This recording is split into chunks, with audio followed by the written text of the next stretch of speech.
তাতে অভিষেক ব্যানার্জি যে অপরাধ করেছেন এবং সে অপরাধটা কগনাইজেবল এবং নন বেলেবল, অতএব গ্রেপ্তার করতে কোনো বাধা নেই। সিআইডি যে কেসে ডেকেছে খুব পরিষ্কার কেস আছে। 15ই জুনের আগে 8ই জুনই যদি সিআইডি মনে করে গ্রেপ্তার করতে পারে।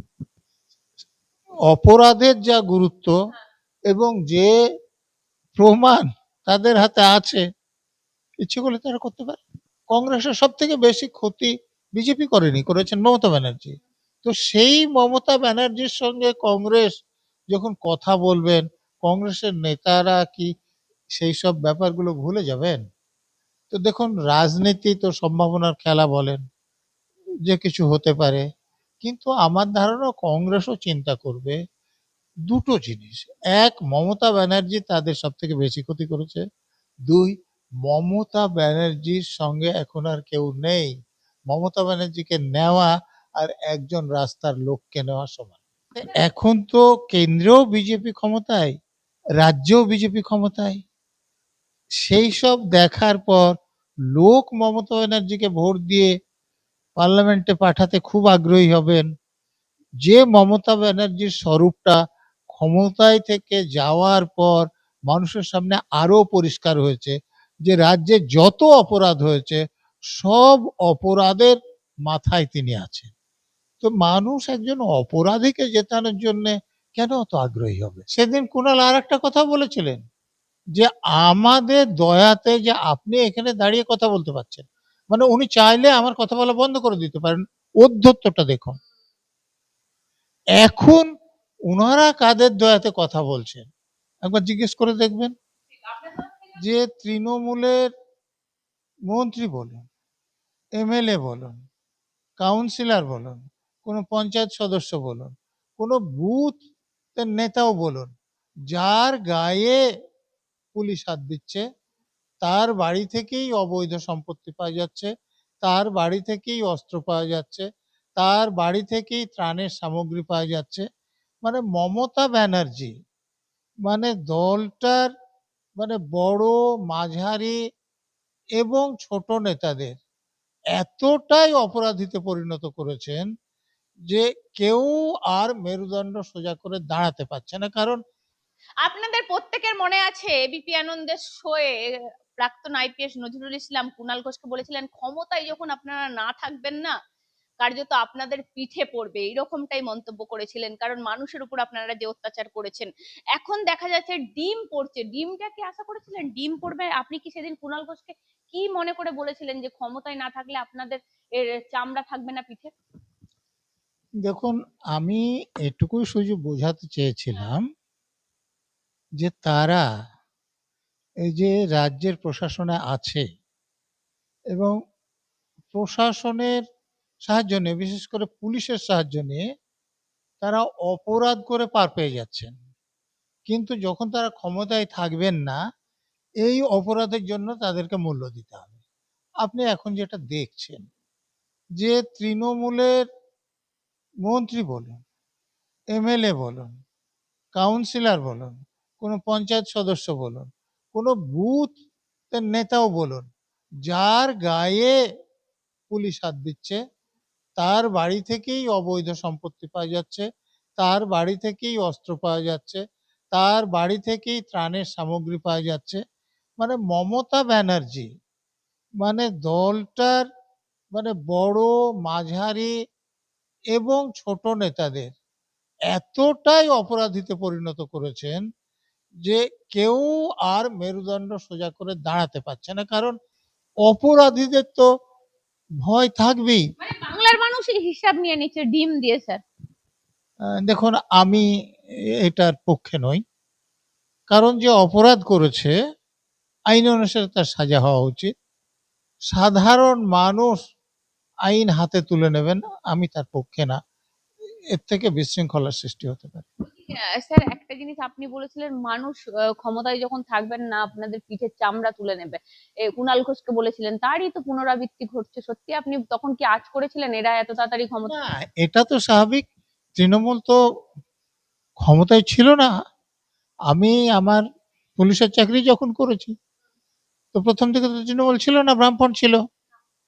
তারপরে তারা ক্ষমতায় এসেছেন এবং ক্ষমতায় আসার পর তারা যেটা শুরু করেছিলেন, দেখুন আপনি যেদিনের কথা বলছেন চ্যানেলে, সেদিন কুণাল আর একটা কথা বলেছিলেন যে আমাদের দয়াতে যে আপনি এখানে দাঁড়িয়ে কথা বলতে পারছেন, মানে উনি চাইলে আমার কথা বলা বন্ধ করে দিতে পারেন।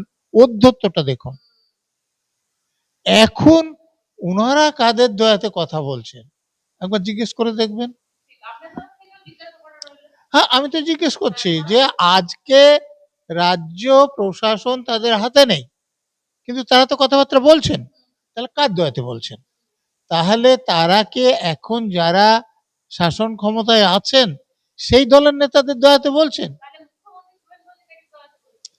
দেখো, উনার বক্তব্য নিয়ে যদি তাই দাঁড়ায় যে আমি একটা চ্যানেলে গিয়ে কথা বলতে পারছি, সেটা উনাদের দয়াতে, উনি বলেছেন এটা অনলাইন। তো হ্যাঁ হ্যাঁ, তো উনি আজকে যে কথা বলছেন সেটা কার দয়াতে বলছেন? স্যার, আমি ব্যক্তিগতভাবে মনে করি যে আমার দেশটা একটা সার্বভৌম স্বাধীন দেশ, সে দেশের আমি নাগরিক। আমার পক্ষের কোনো দল ক্ষমতায় থাক আর আমার বিপক্ষের কোনো দল ক্ষমতায় থাক, যারা ক্ষমতায় আছে তাদেরকে আমি ভোট দিই বা না দিই, আমার এখানে নাগরিক অধিকার আছে। অতএব আমার কথা বলারও অধিকার আছে, যতক্ষণ আমি আইন লঙ্ঘন না করছি। স্যার, আরেকটা বিষয় হচ্ছে অভিষেক বন্দ্যোপাধ্যায়কে 8 তারিখে সিআইডি ডেকেছে, 15 তারিখে ইডি ডেকেছে। অভিষেক বন্দ্যোপাধ্যায়ের গ্রেপ্তারি কি নিশ্চিত? গ্রেপ্তারি হবে কি না সেটা যারা তদন্তকারী সংস্থা তাদের বিরুদ্ধে যেসব প্রমাণগুলো জোগাড় করেছেন তার উপর নির্ভর করবে। কিন্তু সিআইডি যে কেসে ডেকেছে, যেটা আমি সেই চিঠিটাও একটা টিভি চ্যানেলেই দেখেছি, তাতে করে তো অভিষেক ব্যানার্জির বিরুদ্ধে যে অপরাধ সেটা খুব আপাত স্পষ্ট। কারণ তিনি একটা মিটিং এর অ্যাটেন্ডেন্স, সেখানে ধরুন কোনো এমএলএ আসেননি, তার নামটা ক্যাপিটাল লেটারে লিখে দিয়েছেন যে তিনি সই করেছেন, এবং তারা একজন ব্যক্তিকে বিরোধী দলনেতা করতে চেয়েছেন এই দাবি করে চিঠি পাঠাচ্ছেন। তাহলে তার যে অপরাধ তিনি পাঠিয়েছেন, অতএব তিনি সই করেছেন কিনা সেটা তো তাকে জানতে হবে। তো সই করেননি, অথচ সেই এমএলএ সই করেছে বলে যদি চিঠি পাঠান, তাহলে তিনি প্রতারণা করার জন্য জালিয়াতি করছেন। 8 জনই বলছেন গ্রেপ্তার হয়ে যাওয়ার কথা। দেখুন ইতিমধ্যে তো যে এমএলএরা সই, স্পষ্ট হয়ে গেছে। হ্যাঁ, তারা বলে তো তাহলে এখন অপরাধ পরিষ্কার। অতএব আমার মতে তো গ্রেপ্তার করতে কোনো আপত্তি নেই, কারণ তাদের কাছে যা প্রমাণ আছে তাতে অভিষেক ব্যানার্জি যে অপরাধ করেছেন এবং সে অপরাধটা কগনাইজেবল এবং নন বেলেবল, অতএব গ্রেপ্তার করতে কোনো বাধা নেই। 15 তারিখ স্যার। 15 তারিখ তো ইডি তো অপরাধের অর্থের লেনদেনের তদন্ত করেন। তো ইডি তো এর আগেই লিপস অ্যান্ড বাউন্ড সম্পর্কে যেসব কথা বলেছিল তাতে তো অনেক আগে গ্রেপ্তার হওয়া উচিত ছিল। কেন হয়নি সেটা তারাই বলতে পারবে। এবার আপনি নিশ্চিত? না, আমি নিশ্চিত না। আমি এটুকু বলতে পারি যে ইডির কাছে যে প্রমাণ আছে সেটা আমি জানি না, তারা যা গণমাধ্যমে বলেছেন, তারা যেটা গণমাধ্যমে বলেছিলেন সেটা সত্য হলে তার বিরুদ্ধে ব্যবস্থা নেয়ার, তাকে গ্রেপ্তার করার যথেষ্ট প্রমাণ তাদের হাতে আছে। কিন্তু তারা কেন গ্রেপ্তার করেনি সেটা তারা বলতে পারেন। কিন্তু যেটা এই বিধায়কদের সই জালের যে প্রশ্ন, সেটা চিঠিটা একটা টিভি চ্যানেলে গিয়ে আমাকে দেখানো হয়েছিল, আমি সেটা দেখেছি। সেটা দেখে আমার যেটুকু মনে হয়েছে যে বিধায়করা সই করেননি, তারা মুখে তো বলছেনই, তারপরে তাদের নমুনা নিয়ে হ্যান্ডরাইটিং এক্সপার্টকে দিয়ে ওপিনিয়ন নিয়ে নিলে, এবং সিআইডির ইন হাউস ফ্যাসিলিটিজ আছে, মানে হ্যান্ডরাইটিং এক্সপার্ট সিআইডিতেই বসেন, তো সেখান থেকে যদি ওপিনিয়ন নিয়ে নেয় তাহলে এটা খুব পরিষ্কার পরিষ্কার কেস আছে। মানে 15 জুনের আগে 8 জনই যদি সিআইডি মনে করে গ্রেপ্তার করতে পারে।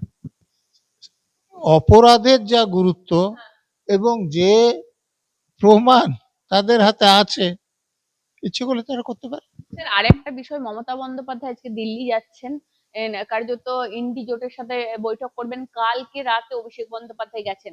মমতা বন্দ্যোপাধ্যায় আপনি জানেন বিধানসভায় যেভাবে বিধায়করা ভেঙে গেছে, সংসদরাও ভেঙে যেতে পারে। সেই জন্যই মমতা বন্দ্যোপাধ্যায় যাচ্ছেন। কিভাবে দেখছেন, কি সাকসেস হবে? দেখুন, মমতা বন্দ্যোপাধ্যায়ের হাতে এখন রাজ্য প্রশাসনের ক্ষমতা নেই, এমনকি দলের লোকেরাও তার সঙ্গে নেই। অর্থাৎ যাকে বলে একদম ক্ষমতাহীন হয়ে পড়েছেন। তো তার কথাই এখন ইন্ডি জোটের মিটিং এ যাচ্ছে। তো ইন্ডি জোটের যে প্রধান শরিক কংগ্রেস, মমতা তো সব জায়গাতে যে রাজ্যগুলোতে কংগ্রেসের জেতার সম্ভাবনা ছিল প্রার্থী দিয়ে কংগ্রেসের সব থেকে বেশি ক্ষতি বিজেপি করেনি, করেছেন মমতা ব্যানার্জি। তো সেই মমতা ব্যানার্জির সঙ্গে কংগ্রেস যখন কথা বলবেন, কংগ্রেসের নেতারা কি সেই সব ব্যাপারগুলো ভুলে যাবেন? তো দেখুন, রাজনীতি তো সম্ভাবনার খেলা বলেন, যে কিছু হতে পারে। কিন্তু আমার ধারণা কংগ্রেসও চিন্তা করবে দুটো জিনিস: এক, মমতা ব্যানার্জি তাদের সব থেকে বেশি ক্ষতি করেছে; দুই, মমতা ব্যানার্জির সঙ্গে এখন আর কেউ নেই। মমতা ব্যানার্জিকে নেওয়া আর একজন রাস্তার লোককে নেওয়া সমান। বহরমপুর বা বসিরহাট থেকে মমতা বন্দ্যোপাধ্যায় জিতে যেতে পারে, এরকমটাই দিল্লির রাজনীতিতে মমতা বন্দ্যোপাধ্যায় যেতে পারেন। এখন বহরমপুর বা বসিরহাট আপনি বলছেন, মমতা ব্যানার্জি সেখানে ভোটে দাঁড়াতে পারেন, কিন্তু সেখানে দাঁড়ালে জিতবেন বলে আমার এখন মনে হয় না। কারণ বিধানসভা ভোট খুব অল্প দিন আগে হয়েছে, এবং সেখানে যেভাবে তিনি হেরেছেন, মানে তিনি শুধু ভবানীপুরে হেরেছেন তা নয়, তার দল যেভাবে হেরেছে, তাতে এখন তো কেন্দ্রেও বিজেপি ক্ষমতায়, রাজ্যেও বিজেপি ক্ষমতায়। সেই সব দেখার পর লোক মমতা ব্যানার্জিকে ভোট দিয়ে পার্লামেন্টে পাঠাতে খুব আগ্রহী হবেন। যে মমতা ব্যানার্জির স্বরূপটা ক্ষমতায় থেকে যাওয়ার পর মানুষের সামনে আরো পরিষ্কার হয়েছে, যে রাজ্যে যত অপরাধ হয়েছে সব অপরাধের মাথায় তিনি আছেন। তো মানুষ একজন অপরাধীকে জেতানোর জন্য কেন অত আগ্রহী হবে? মানে আপনি বলছেন বসিরহাট বহরমপুরে দাঁড়ালেও মমতা হারবে? হারবে আমি বলছি না, কারণ ভোটাররা সেটা ঠিক করবেন, কিন্তু হারার সম্ভাবনা যথেষ্টই আছে।